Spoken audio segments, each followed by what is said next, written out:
Lord Kinnock, Neil, welcome to the Lord Speaker's podcast. It's a pleasure to have you. Can I take you back to your early life and your roots? Your roots seem very, very integral to your personality. Yes. Describe your upbringing.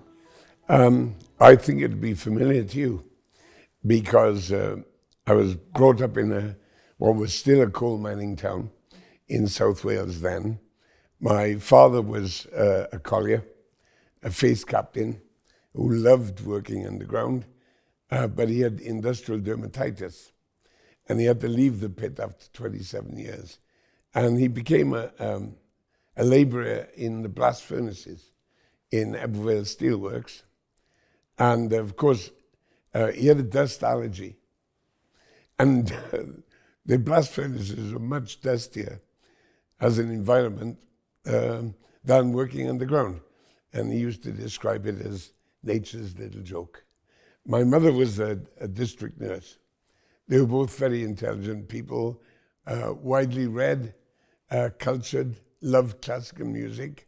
And if you like, the classic working class of their generation, who were absolutely determined that any child of theirs was going to get on. So they were immensely supportive. The community was too. And this will be familiar to you, I know. It occurred to me by the time I was about 11 or 12 that everything good that I was experiencing, the park, the tennis courts, the swimming pool, the dance hall, the library, the snooker hall, where we had world champions, was a consequence of collective effort, collective contribution, and committees and accountability. And I guess that's what gave me my politics, basically.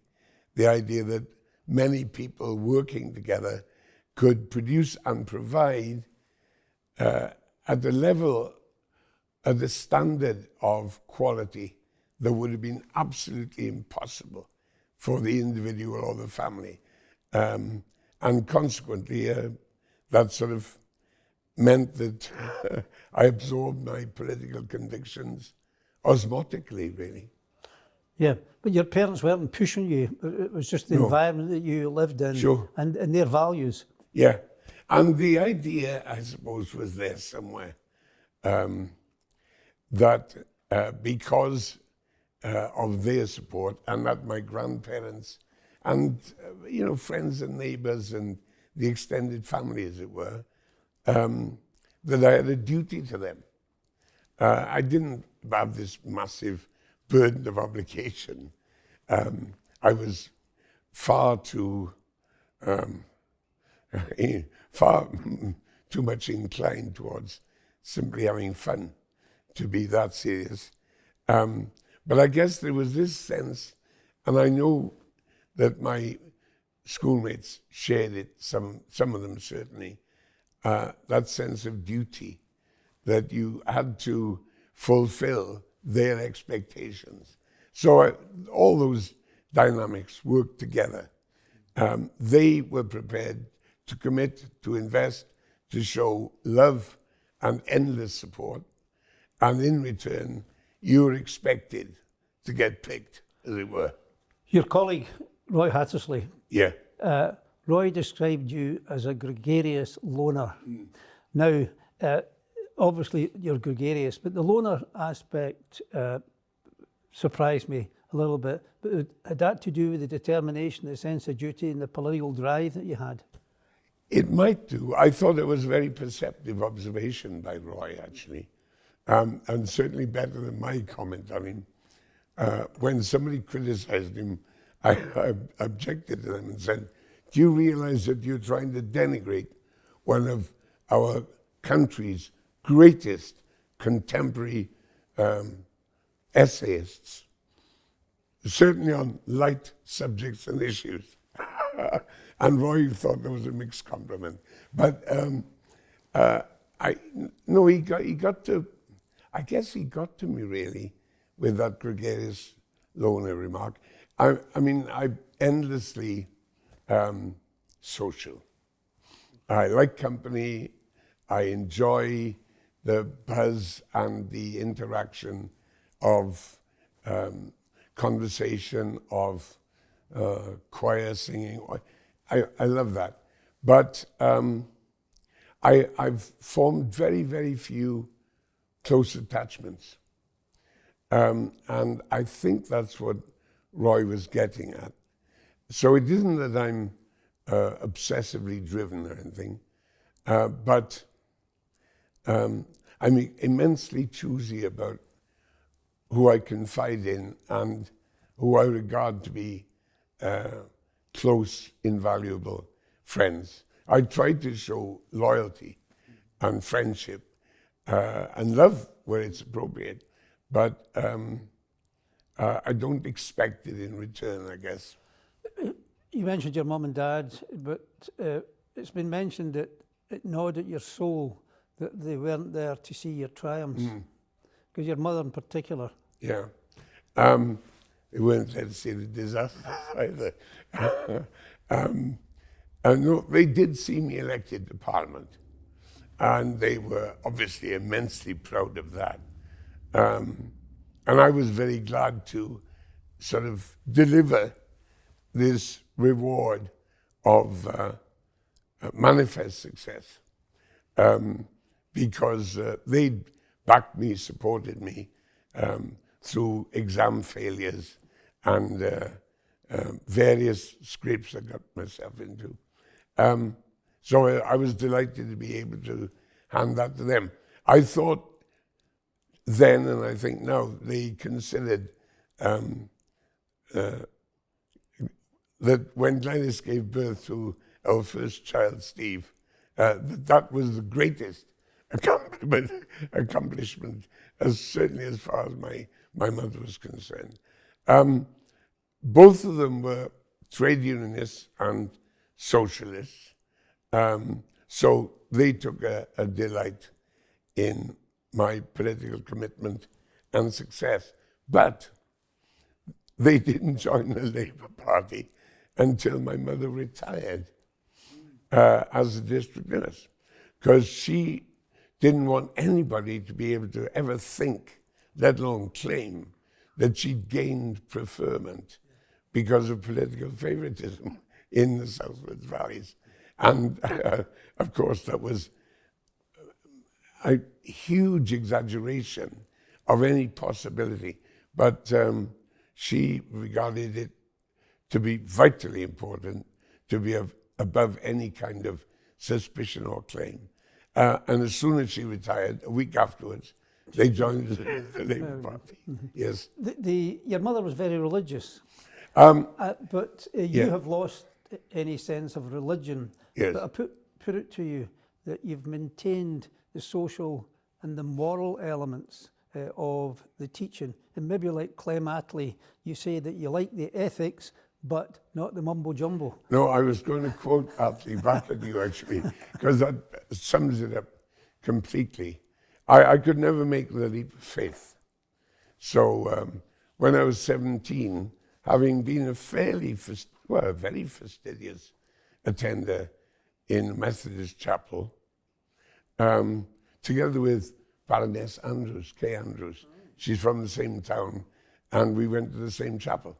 And of course, she was a stalwart then. I think her inclinations and convictions have taken her in much the same direction as myself. But my mother was religious in the sense that she was very committed as a Christian socialist. But because she worked on Sundays as a district nurse, her attendance at chapel was very infrequent. And I mean, she lived by the maxim that her beliefs were inside her and for application, not for recitation. So she was never very bothered about chapel attendance. So she was a practical. Yeah. I mean, she lived it really. Yeah. Mm-hmm. I think you took an interest in politics when you were 14. I joined the Labour Party when I was 14 after nagging our ward secretary, who was also our county councillor, a guy called Bill Halley. He's a coal miner, very intelligent man. And I nagged Bill, and he allowed me to join in January 1957 instead of waiting until the March. So I was 14 when I joined, yeah. And then you entered Parliament at 28, Yeah. a very young age.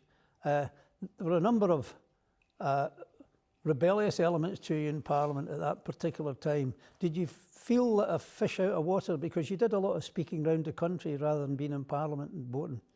Yes, I always felt that before I became a member of Parliament, and certainly when I was elected, that as a paid activist, a member of Parliament, I had an obligation to sustain my role as, well, almost as a tutor, which I was with the Workers' Education Association, the job I dreamed of before becoming an MP.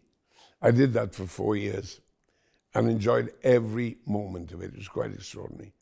And so I, in a strange sort of way, I simply sustained that when I was elected. And what I didn't realize, of course, is that I was investing in future support. I didn't think of it in those personal terms at all.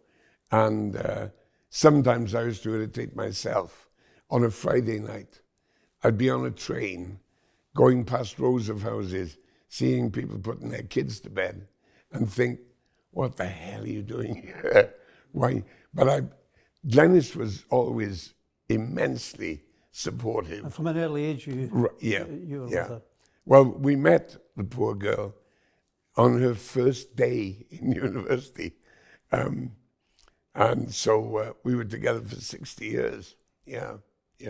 Mm-hmm. Maybe I could loosely refer to your rebel days, right? Now, in Parliament, you voted against the government on quite a number of issues at that time. But then when you went into the shadow cabinet, it seemed as if there's a bit of a change. Yes. Then we take it forward to the time of the Healy-Benn issue, and you certainly were very firm in ensuring that the status quo for the Labour Party was maintained and Tony Benn wasn't elected. You know, as John Henry Newman has said, to live is to change, and to be perfect is to have changed often. Do you live by that norm? No, I do live by John Maynard Keynes's maxim. When the facts change, I change my mind. What do you do? Which I think is a very sound basis for being an adult.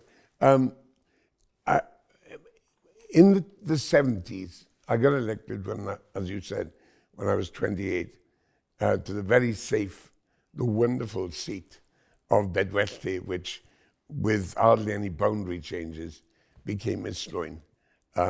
Wonderful people, great place. You won it by one vote? I won the selection by 2 votes. 2 votes, yeah, which makes me twice as good as my son, because he got selected by 1 vote. No, it was quite an enthralling evening. That was quite extraordinary. And just as a side insight, Glenys was the chairman of the Young Socialists in Bedwellty. And so she was a delegate at the selection meeting. And in fact, that was crucial because when I tied with the other guy, who was the man I would have voted for had I not been running for a nomination myself, veteran of the Spanish Civil War, and a guy called Lance Rogers, very fine man. Anyway, Glenys was there, and when we tied, all my associates, my supporters said, what will we do, Glenys? So there's Glenys, 25 years of age, heavily pregnant, saying, let's get it over with tonight. So we spoke again, and he simply attacked me, and I made a different speech, and I got selected by 2 votes. Anyway, we phoned my parents. I said to my father, Westminster next stop, Dad. And he said, oh, you don't know. I said, Dad, we got a 24,000 majority. He said, yes, but people can be funny. And all my mother was And that's said, lived with you, that phrase. oh, yeah, absolutely. My mother's response was, that's lovely, darling. That's really great. Now, you take Glenys home and put her feet up and make a cup of tea. She was much more worried about Glenys's pregnancy. Of course, Glenys and I went with our mates down to the pub. So, but that was, yeah. In the 70s, when I was a young member of Parliament, I was very, very serious. And like a lot of young people, very earnest as well, which is a good thing. And I was totally dedicated to representing my patch, of course. And so I took the business of voting very, very seriously. And I can honestly say when I voted against the party line or abstained when we were in government, it was a matter of utmost significance to me. So my rebellions were on the government's public expenditure policy, which was wrong. I didn't know it at the time, but I turned out to be very right when eventually the adjusted figures were known from the mid-70s. And Dennis Ely, who naturally was ferocious in his criticism of the action that I and others had taken, was big enough to say to me years later that he wishes he'd shared my skepticism about the Treasury. Anyway, and then the other major rebellions, where I played a leading part in organizing them, was on devolution. Mm-hmm. And so I wasn't. You were really very firmly anti-devolution. Yeah, but I'm very pro-devolution, always have been, except that I argued that if it's a good thing for Scotland and Wales, a decentralization must be, any Democrat would agree with that, then it was good for everybody. And I think we'd be in a different situation now if we'd had proper decentralization of government, not just to Scotland, Wales and Northern Ireland, but to the whole of England as well. I think that we'd be better governed, and I think that we'd be more rationally governed as a country. We still need that great wave of reform, of course. And sometimes it looks nearer, as with the material produced by Gordon Brown, genius quality as ever. But it needs to be done, and it will only be done effectively, properly, if there is a substantial measure of cross-party agreement. I don't see that available yet. Yeah, and also change in the mechanism of government, particularly Yes. the Treasury. I would make an argument, maybe it's too late for the new government even, that we do need a time-limited Royal Commission to examine the British Constitution for a number of reasons, not least the whole issue of first past the post and proportional representation. We need a rational analysis and a degree of consensus about that. But also, very importantly, this patchwork quilt of local government organization and disorganization, all the injustices of inappropriate funding, and the fact that decentralization of powers has not carried with it decentralization of fiscal policy. Mm-hmm. So the devolution, instead of being a way of enriching and strengthening democracy and confidence in our system of government, has actually diminished it, because the responsibility is there, but the resources are not there. So it's the inverse of the privilege of the harlot throughout the ages. What we've now got is this mixture of underfunding and powerful obligation, but not powerful execution. It was said that you became an MP because of your powerful communication skills. And I think you mentioned yourself, you were good on telly. Yeah. Now, that was important then, really, really important. Nowadays, with the changed landscape and social media and whatever, what advice would you give to people in terms of communication and getting your message across, as you did on television and at radio at that time? I'm bewildered and to some extent intimidated by social media. And I just thank Providence that it wasn't even in existence when I was a member of Parliament and when I was leader of the opposition. Even when I was the European Commissioner. I'm so glad that we didn't have this minute-by-minute opportunity for sniping and refusal to accept balance of argument, refusal to use what I consider to be the greatest human power of discernment, of judgment, which is fundamental, of course, to democracy and accountability. So I have to rely for any form of technological instruction on my grandchildren, who of course are completely au fait. And they simply say to me, Pa, stay away from social media. It'll just make you angry and you'll be tempted. You say that back to them? Well, yes. The only thing is I respect their judgment. They are, even the youngest, who's 12, she's a fun-loving, fit, beautiful girl, very smart and all the rest of it. But she's got, as a lot of kids do, a level of maturity, of good judgment that I trust. And so I'm simply not in a position to give them instruction of any kind, because the whole system baffles me, and the capabilities they show just enchant me, and they help me out of all kinds of difficulties technologically.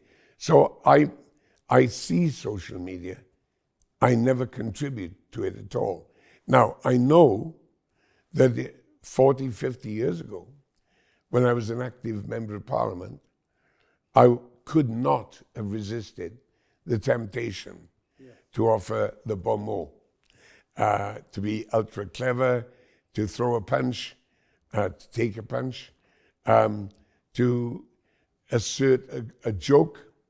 And physically, John Prescott wasn't the first to throw a punch, was he? Oh, no, he wasn't. No, He wasn't.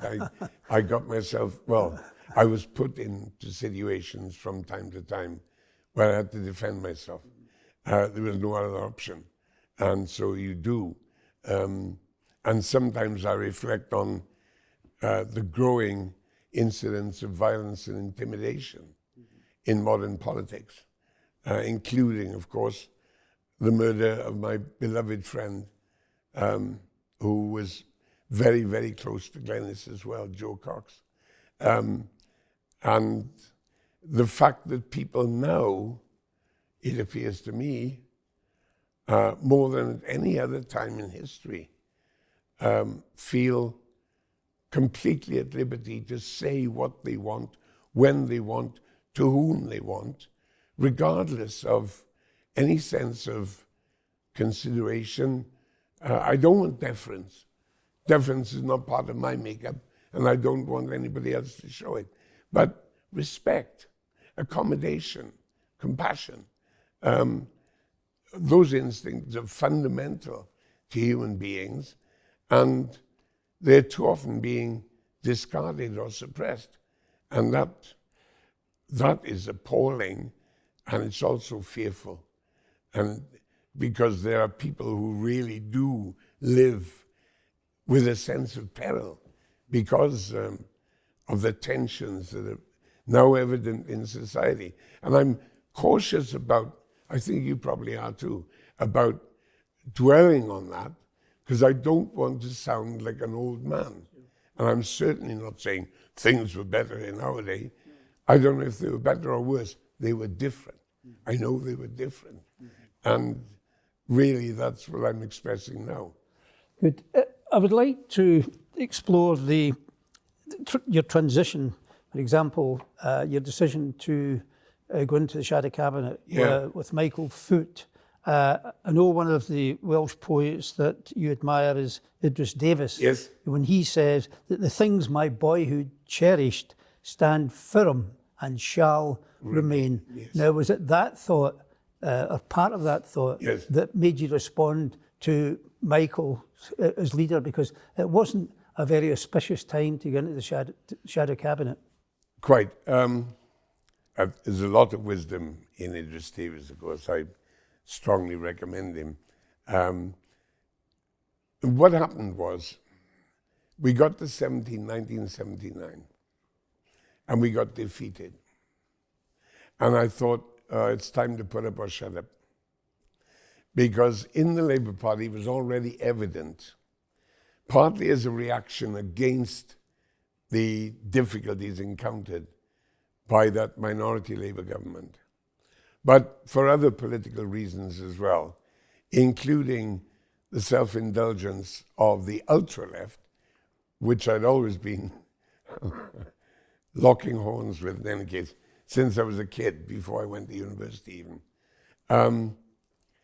That when Jim Callaghan asked me to become Shadow Education Secretary, even though I hadn't been elected to the Shadow Cabinet, I was first runner-up. I knew that it was time to become more of a team player. I'd always considered myself to be a team player, but didn't really respect some of the offside rules. And the following year, I was elected to the Shadow Cabinet. And then, of course, Michael became leader, my beloved comrade. And I was very, very happy. There was an emotional attachment to Michael. Oh, sure. Very strong political attachment. But he was such a very fine man.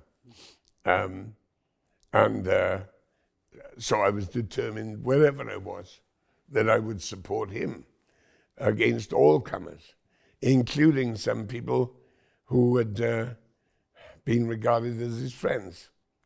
And then the moment that he had the obligations of leadership and tried to discharge them, deserted him. I would say in some cases betrayed him. So it was important to support and sustain Michael. And it was a time when Tony Benn, a man who has great talent and real charisma, but nevertheless simply got hold of the wrong end of the stick in terms of the feasibility of democratic socialist advance in our country. I mean, I don't doubt the sincerity of his passion, but it was immature, and it became self-indulgent. It was a great shame, because he was a supreme political talent. Terrible waste. Anyway, he decided that Michael was taking the Labour Party away from its roots and its purpose. And he was utterly wrong, but that's what he thought.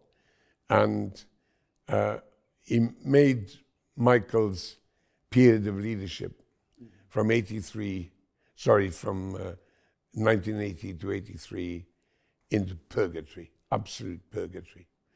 And so I had no alternative but to stand by and stand up for Michael, which I was proud and privileged to do. And he remained a great, great friend for life. and of course he lived for a very long time. He published a book when he was 90 years of age, quite extraordinary. Anyway, I knew which side I was on. And so the battles were undertaken. And as a consequence of that, I became leader of the Labour Party. It's suggested in some of the profiles of you that your fights, which were regular, extensive, but they were with other socialists rather than political opponents. And the Ben Healy issue Yes. was a big thing, because it would have been natural, people thought, for you to vote for Ben, but you didn't. Give me a feel of your understanding of that and the journey you were on at that particular time. By the time that contest came about in 81, I knew that the election of Tony Benn as deputy leader of the Labour Party would have sent such a signal to the electorate about the lack of political seriousness of the Labour Party that it would have been ruinous. And so I couldn't vote for Tony. And of course, because I was on the left and Dennis was on the right, and there were basic things we disagreed about at that stage, I couldn't vote for Dennis either. So I organized the abstention. I think 31 of us from the broad left of the Labour Party, members of the Tribune Group, abstained. And it meant that Dennis won by 0.6 or 0.8 of 1%. And as I sat on that platform on that Sunday night of the deputy leadership election, and we knew it was going to be very, very tight, I found myself thinking, why didn't you vote for Dennis, you bloody fool? Because the crucial thing in this election was to stop Tony. And I could have easily defended a decision to vote for Dennis. As it turned out, we got the right result, and I didn't need to. But again, that was a process of getting to know myself better, as it were, about the degree of seriousness that I was prepared to show in trying to defend what I thought were the best interests and instincts of the Labour Party. Now, your point about quarrelling with other socialists is a very good one. Certainly not by choice, but I had to do it because the main task, as I saw it, of an opposition is to combat the government. And that's where I would have liked to make the whole focus. But when you had people like Arthur Scargill and the Militant Tendency and Tony Benn and some others occupying a majority position on the National Executive Committee, as well as commanding endless attention in a mischievous and oppositional media, then the well-being of the Labour Party couldn't be treated as a kind of debating society exercise. So it is important to use whatever skills I had as an advocate and as an organizer to try and secure trust for the Labour Party and re-establish it as the party representative of the mainstream of politics, and particularly of people who only have their labour to sell to give them a living. Working people, the working class, which in my view is a much broader concept than the conventional and typical misunderstanding of what being working class actually means. How would you define working class then? In my view, anybody who, as I said, has to sell their labour by hand and by brain in order to give themselves and their families a living, which makes it endlessly broad, of course. and that's the view I've always taken.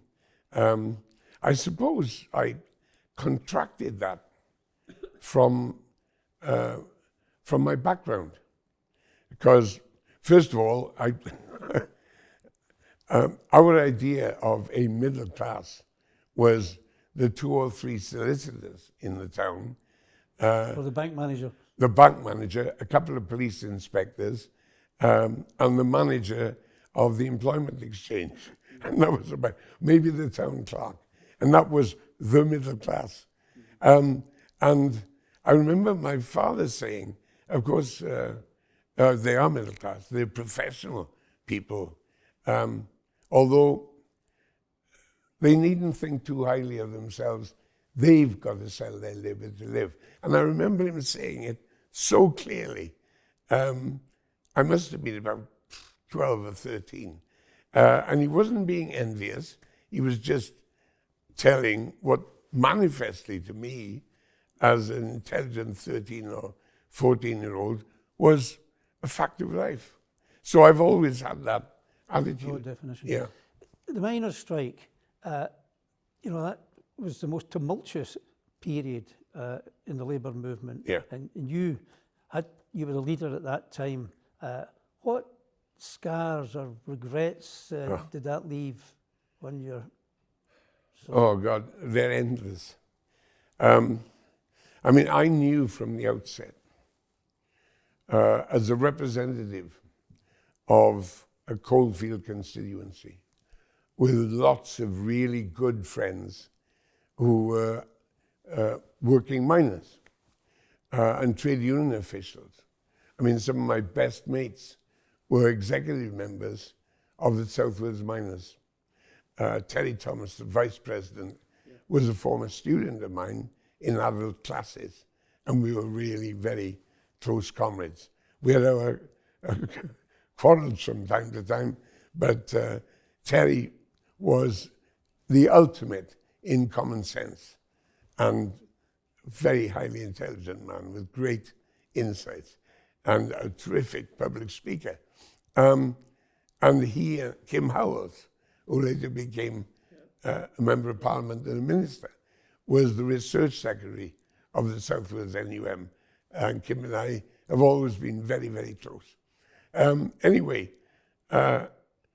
Given all that, I knew that the men on my coalfield were the first out and they would be the last back in, but that they had severe doubts about the integrity of Arthur Scargill. And so did I. I'd known him for some years beforehand. And I realized that he wanted power in the labor movement more than he wanted power for the labor movement. And he had this weird idea, of kind of semi-syndicalism, that by controlling production, the working class could secure political domination. And of course, there was a lively theory of that kind from the 19th century through to the 1920s, right through to the general strike. But it had been discarded even by its most fluent, most articulate advocates by the 1930s. And Scargill still clung on to it. But you forgot perhaps that the coal board had got stocks built up for quite a period of time. No, he must have known, but he ignored it. Because Margaret Thatcher, of course, after having conceded a pay award in 1981, because she'd not made preparations with Joe Gormley for a strike with Joe Gormley, had been making preparations in terms of NCB appointments, notably with McGregor as the chairman, the coordination of police communication across the whole country for the first time ever, the massive stockpiling of coal, 40% higher in February 1984 than any time since the war. and even things like changing benefits law to deprive strikers' families of benefit. So she had spent time preparing and organising, and Scargill blundered straight into it without any proper preparation. And he did it with two gifts to the Thatcher government. First of all, starting a miners' strike at the beginning of spring, which everybody wondered at, who thought about it. And secondly, not having a ballot. And I knew that from the start, the strike would be doomed if its intention was to stop all closures, certainly without a ballot. And Nottingham miners, they broke away. Yeah, well, exactly. I knew it would mean the workforce, the mining workforce, would be fractured, coalfield against coalfield, or at least within coalfields, pit against pit. And I knew that the solidarity action, especially amongst transport workers and power workers, which is absolutely vital to the success of any coal miners' strike, would be diluted, if not absent.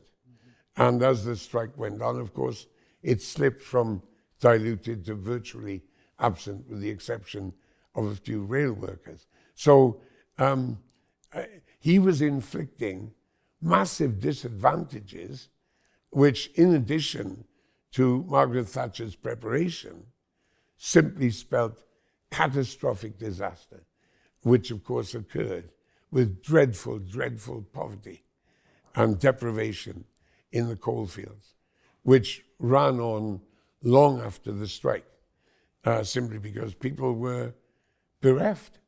They had no resources at all. They ran into terrible debt, which generated awful social pressures and problems, and it was an unmitigated disaster, especially when there were two occasions during that 12 months when formula had been accepted by the coal board that would have enabled the miners to mitigate the closure list substantially. Wouldn't have got rid of it. Coal mining is an extractive industry, and consequently pits will close. And everybody in the industry understood that. But to get some control or some supervision, some modification of the grounds on which a coal mine could and should be closed, that was attainable. Not easily, but attainable. And Scargill completely rejected, out of hand, both the occasions on which he could have at least secured a score draw. You've had a litany of unpopular decisions to take. What advice do you have for ministers, politicians taking unpopular decisions? The test always, and since I've grown a beard, maybe I shouldn't be saying this, the test always is whether you can look yourself in the mirror in the morning. Popularity or lack of it, in the end, doesn't matter. Can you live with the decision yourself? Now, there are some decisions you live with whilst regretting them. But nevertheless, you have to relate the decision to the circumstances and the likely outcomes. So that's the only way to conduct yourself. What decision have you made that you regret? Well, it wasn't so much a specific decision. I told Scargill at the beginning of April 1984 that without a ballot, the strike would not succeed. And I said it publicly. I just wish that I'd said it more publicly even and repeatedly over the subsequent months as a way of simply telling the truth to men and their families who are showing superhuman loyalty to the cause and whose loyalty, was fidelity, was being abused by someone who had a very peculiar, very odd interpretation of what he thought of as his socialist mission, which was misplaced and misleading and assisted in tragedy. I mean, I've said before that Scargill and Thatcher deserved each other, nobody else did. And that was basically the truth then, and it's still the truth now.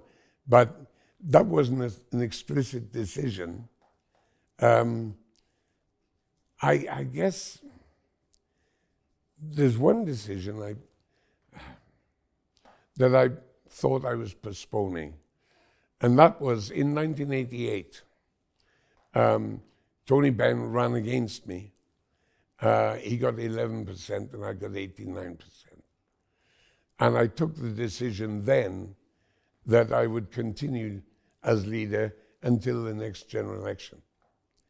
And that was an explicit decision against the other consideration I had.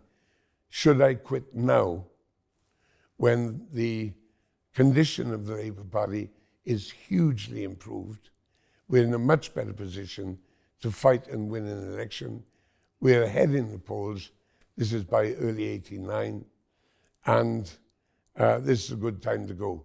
And I took the decision that I would stay, frankly, because I didn't think anybody could do the job that needed to be done. And I've wondered many times since. But did Glenys support you in that? Did she, Oh, absolutely. And of course, what was her view on that? she was willing to trust in my judgment either way. I knew as my wife, she would have been very glad for me to step down. That I'd done just about anything that I could do. But she also felt, I guess as my wife and comrade too, that if there was going to be a real advance, if we were going to win, I deserved to lead on to victory. So in the end, she said to me, look, I trust to your judgment. I believe you will do the right thing for the party, for yourself, for us. And that's the basis on which I operated. I only talked to 2 other people, and her insights, her thinking, were by far the most important.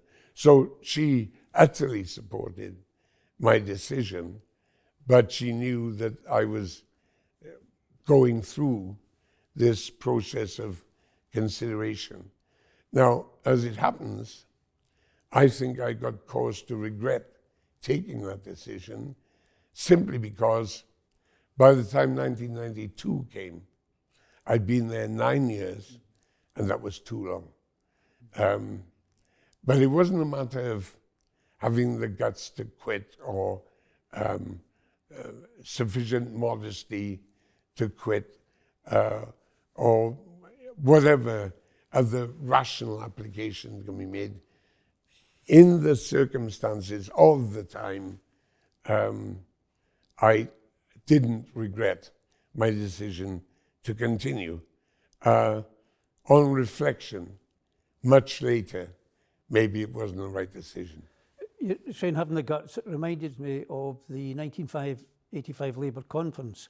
Now, part of being a leader is being a teacher as well, and you have an experience in the education field, and it's dear to you. And being a teacher, you can have scripted and unscripted comments. Yes.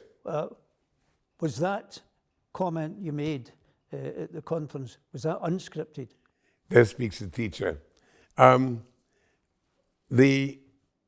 think the bit that everybody plays from the television in the attack on Militant, that was an unscripted part.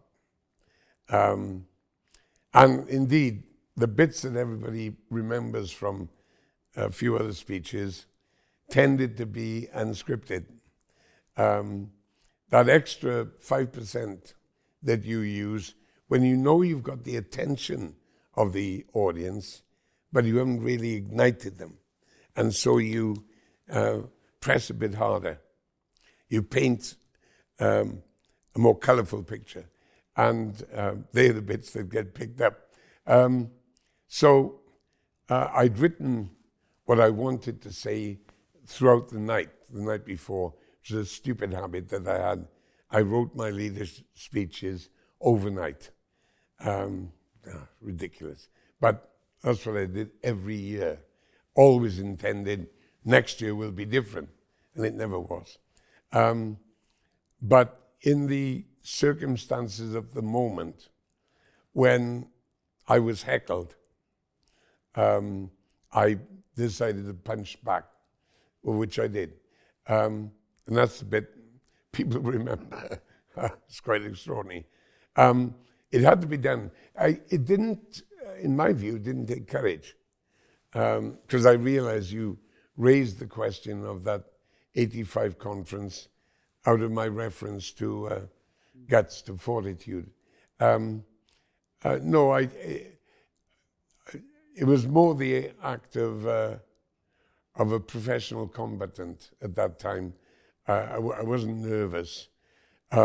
If I had a worry, it was about the willingness and ability of the National Executive Committee, on which I had a sometimes unreliable majority of 2, to follow through with the investigation and the hearings on which we would have to base any decisions relating to expulsion. And I didn't know whether I'd be able to carry enough votes in the National Executive Committee. But actually getting up and denouncing those people was, in one sense, that was the easy part. After that, when you stood down, Tony Blair made you a commissioner. Yeah. And you were the commissioner for transport. No, actually, no, John Major appointed Oh, sorry, me. I'm sorry, yeah, John Major. No. I mean, John Smith had 2 years earlier said to John Major, when Bruce Milan wanted to retire, and Bruce was the first person to suggest to anybody that I should be his successor, which was very, very kind of him. Good man, Bruce, very good man. Yeah, and you knew him, and he was a lovely man. So John had put my name forward, but John Major, as he later explained to me, didn't feel that he could appoint me at that stage because, as colleagues in the cabinet had said to him, we've just spent years telling everybody that Kinnock couldn't run a work stall. So it would not be appropriate to make him a European commissioner. So he didn't then, but when tragically John died, Tony became leader, one of the first things he did was to tell John Major that he wanted me to go to the commission when the new commission was formed in 95, and Major by that time was able to agree with some enthusiasm, actually. Yeah, I was going to interject there because when the public look at politicians, you know, it's a gladiatorial fight. Yeah. But you and I know that the business of politics can only be done by engagement. Yes. And understanding. And John Major, would you say he was a decent politician Oh, yes. you could engage with? He's a decent man.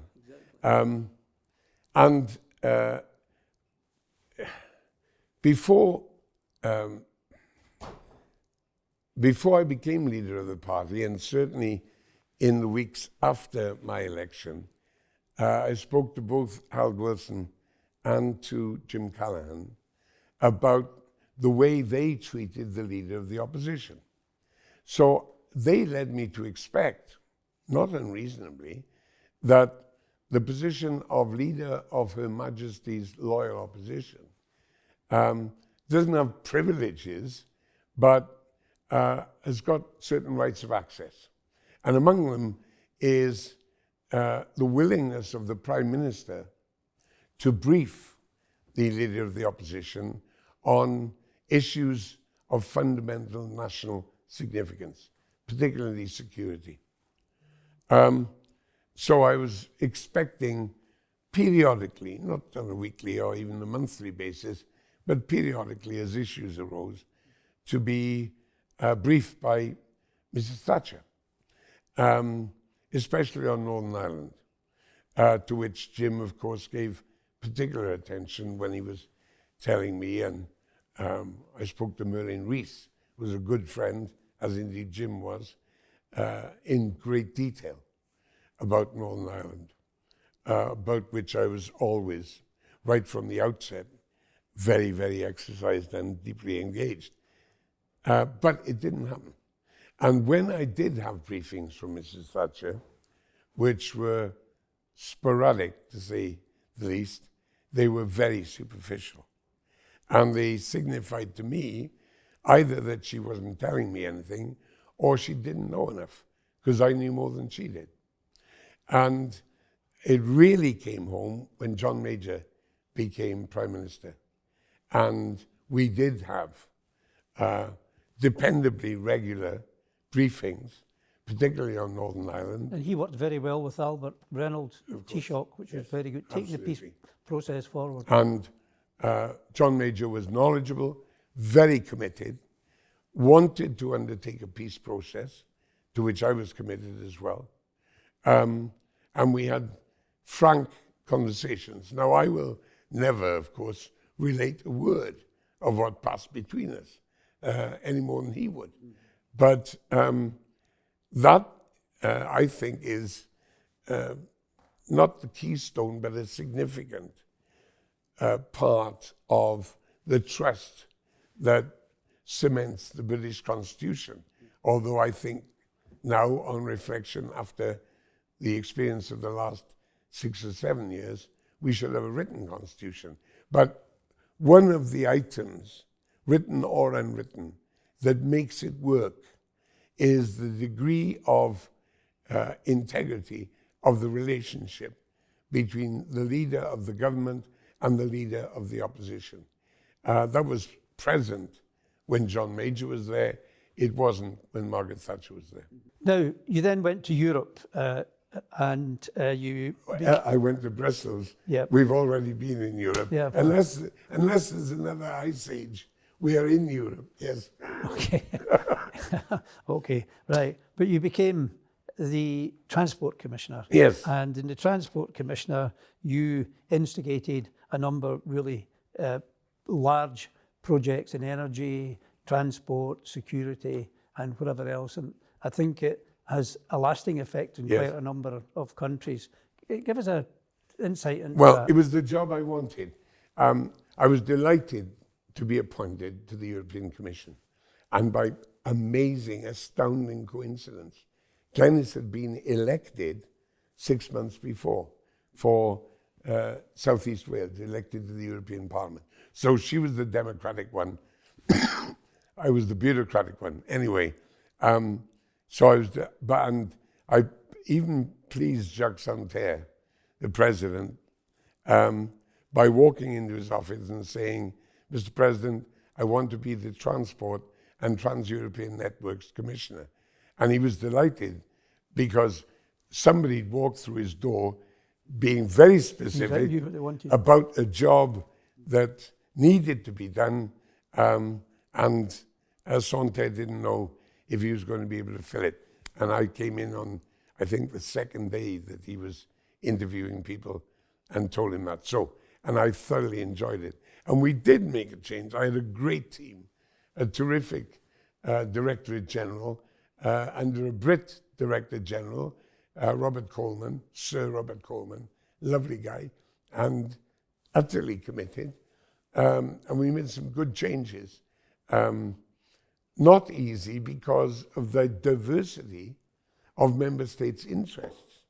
And invariably, in order to get progress in the European Union, you have to convince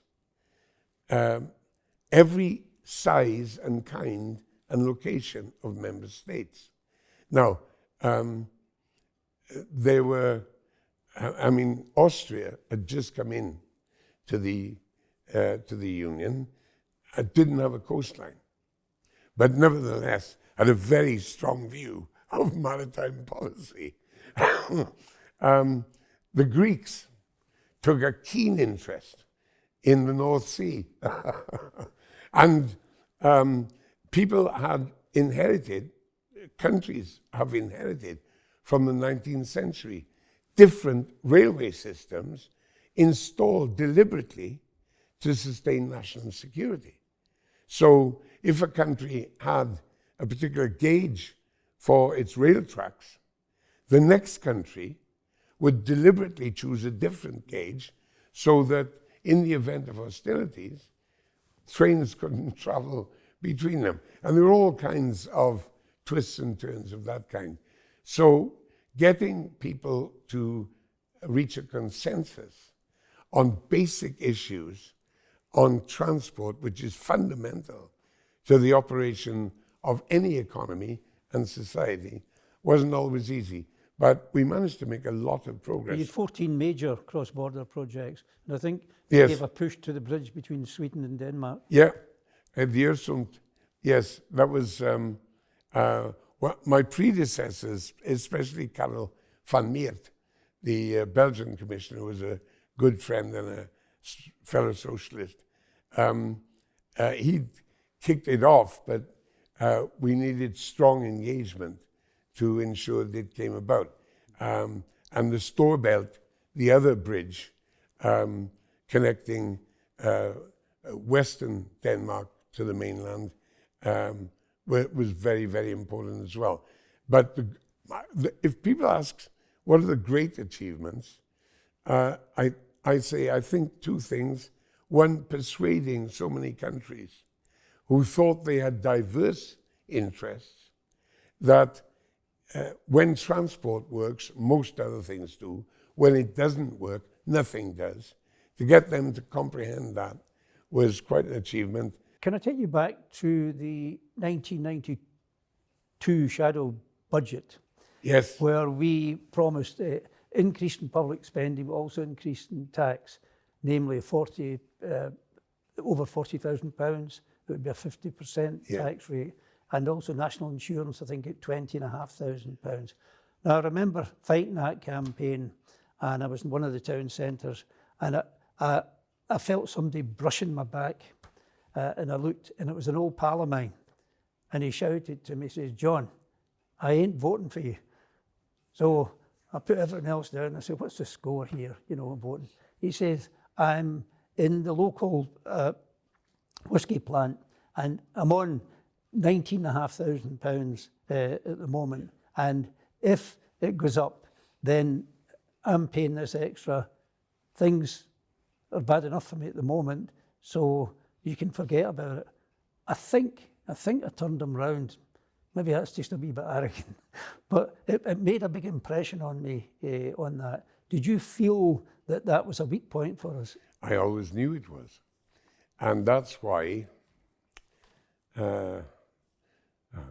months before, I got myself into trouble with my highly esteemed friend and colleague John Smith, the Shadow Chancellor, when I drew attention to the fact that in all our policy documents, in a supper I had with journalists, we'd actually put an emphasis on the gradual introduction, the phased introduction of increases in national insurance for salaries above 24,000 a year, to make it a gradient, so that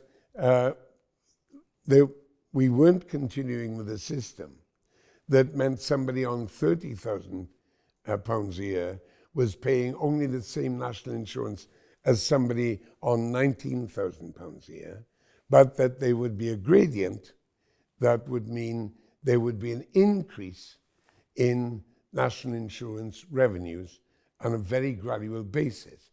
And the explicit purpose of increasing national insurance was to increase old age pensions, because pensioner poverty, as you will recall, John, was very, very widespread and deep, and it had to be tackled. In rejecting us at the 92 election, of course, people of all ages were inflicting serious continuing difficulties of poverty on their parents. But okay, that's the outcome of an election.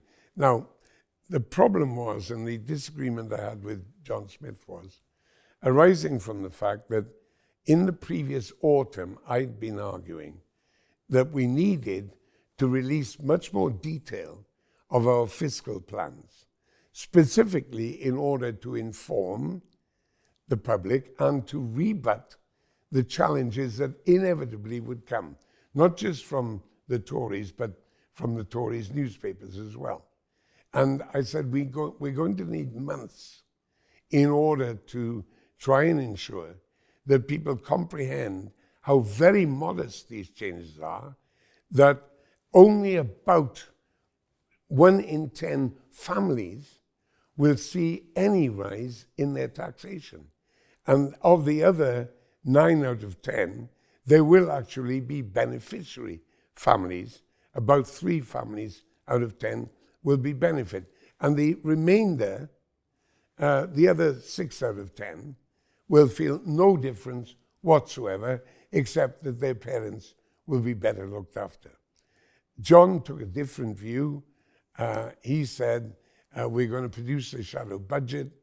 As soon as the Tories have produced their budget, we'll be working against the background of realistic figures.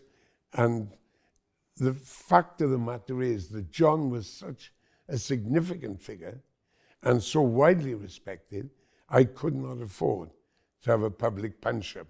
And of course, within seconds, any divergence that we had would have become public in any case.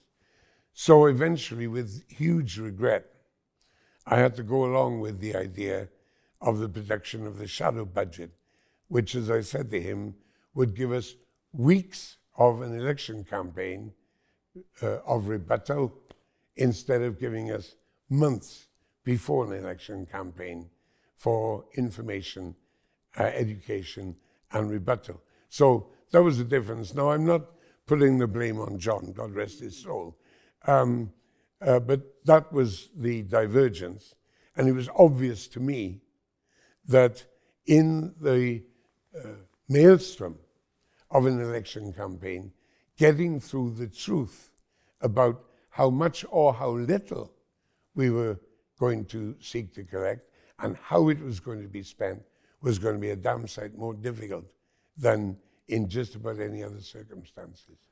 Finally, Neil, your passion for politics is undiminished, notwithstanding your retirement, your age, or whatever. And you mentioned about your grandchildren and their future on that. What message do you have for young people as a final comment in this podcast, given that it's seen that we've probably shortchanged that generation? We have shortchanged them in a variety of ways. You can enumerate them. And I can point to origins of the difficulties we're inflicting on them going back 40 years. But what I say to my own grandchildren is what my grandparents said to me: be yourself. Be yourself. Understand that you're not inferior or superior, and act that out. Never defer, never dominate. Just be what my mother used to call a good citizen. Fastidious, work hard, play hard, all those cliches. They're cliches because they're true. And the other thing I say to them, with some reciprocation, is you have to be politically involved. Because if you don't do it to politics, politics will do it to you. You will be subject to political maneuvers and decisions instead of influencing the direction of politics. And you can't afford for that to be the case. It does mean that some of them they're all politically sound and conscious, admirably so. They know things I couldn't have taught them. They have insights that astound me. It's a delight. And one or two of them are active with a very progressive feet on the ground attitude, which I love, of course. Well, Lord Kinnock, Neil, thank you very much for the pleasure of this morning. It was a great experience, and I'm grateful to you. Thank you very, very much. Thank you. Thank you.